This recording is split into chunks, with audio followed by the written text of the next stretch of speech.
Assalamualaikum dan salam sejahtera. Bertemu kembali kita dalam rancangan You Equals to Your TV.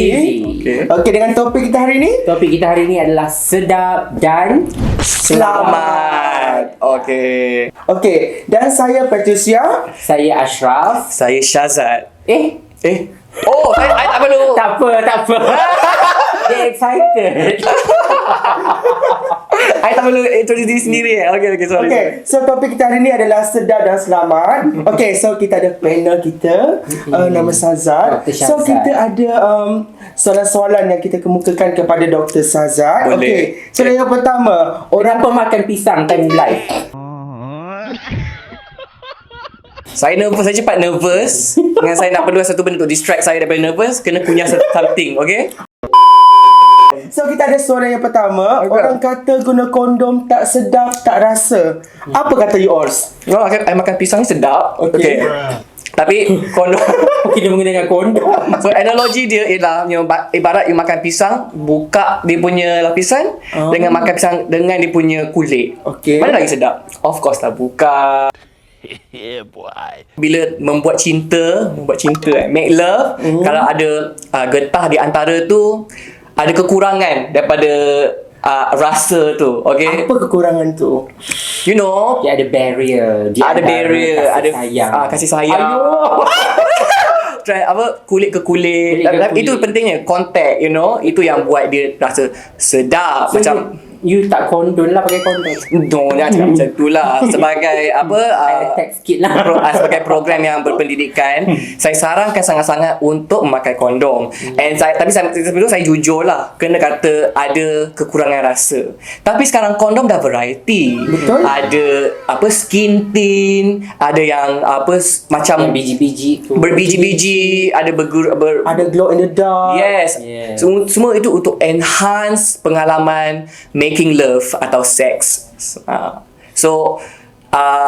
Memang kalau kita tanya orang pakai kondom tak pakai kondom, mana lagi sedap, tak pakai kondom lah kan. Tapi kondom ada banyak sangat kelebihan dia yang dia macam mengatasi rasa sedap tu. Okay. Okay. So kalau pakai kondom berkesan ke untuk hindari STI dan sebagainya?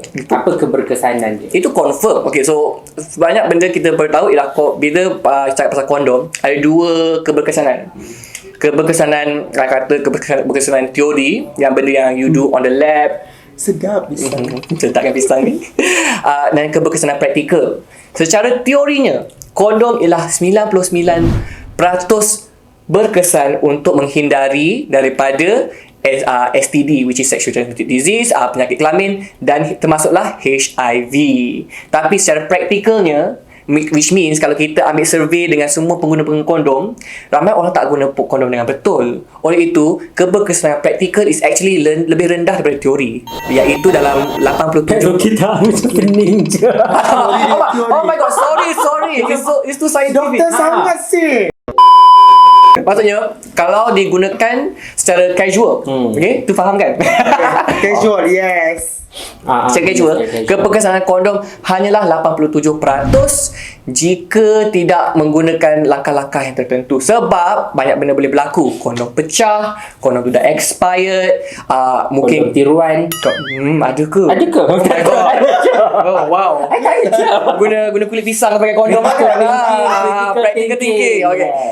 Sambil tu kalau benda tu tak diambil kira dengan betul-betul, tak buat betul-betul, of course penggunaan boleh keefektifan dia, keberkesanan dia akan turun. Oleh itu, ada banyak alternatif lain yang boleh digunakan bersama kondom untuk menaikkan lagi keberkesanan daripada mendapat jangkitan kelamin. Boleh tak komen sikit, kenapa orang malu nak beli kondom Sedangkan kondom tu dekat kaunter, kita ambil, bayar je. I sendiri guilty lah juga. I pun malu nak beli kondom. Bila You dapat free. I dapat free. Tapi before I dapat free, I beli kondom, I actually terpaksa tunggu adik I masuk dia punya farmasi dulu, and then beli kondom daripada dia, daripada experience.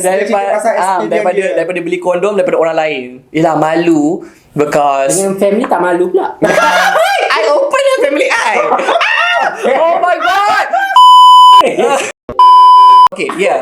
I faham. I mean, if you budak muda dalam umur 20-an korang kan, muda-muda, mungkin seks tu benda baru, benda yang personal. And bila you beli kondom, you actually memberi kenyataan kepada orang yang nampak you beli kondom tu yang You melakukan hubungan seks. Yes. And dalam negara kita ni, seks sangat tabu. Yes. Untuk cakap pun is always locker room conversation. Maksudnya macam casual, lelaki-lelaki, perempuan-perempuan cuma sembang, cakap, "Nya, macam mana lelaki semalam?" Macam tu.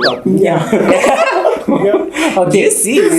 so that- tu kondom. Aha. Kondom berapa persen tadi? 99%. 99%. 99% teori secara teori Secara casual Secara penggunaannya penggunaan 87%. 87. Okay, tapi selain daripada kondom, kita ada alternatif macam you sebut tadi. Ya. PrEP. Prep. Okay. Prep. Okay. PrEP tu apa? Sama ke dengan ubat HIV yang people living with HIV consume? Aku dah bodoh dah.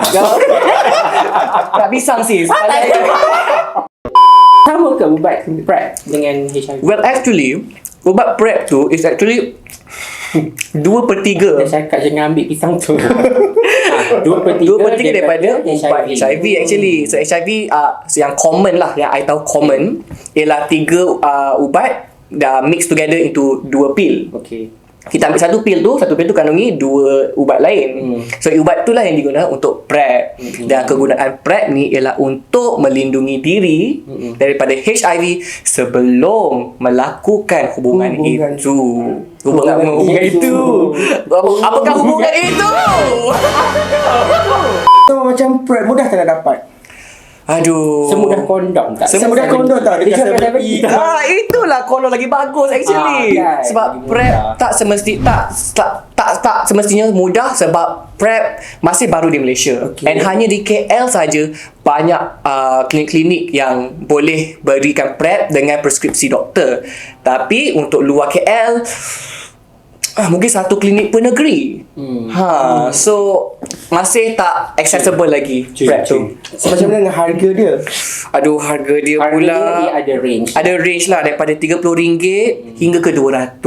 And mungkin ada yang lebih tinggi lagi kot sebab PrEP tak lagi di regulate oleh CDC kita macam tu lah. CDC kita juga tak regulate lagi untuk harga. So doktor boleh je markup price diorang macam-macam. Nak ambil markup. Markup. So PrEP tak dapat beli kat 7E. Kena go through doktor juga. Tapi kita boleh ambil, kita jual.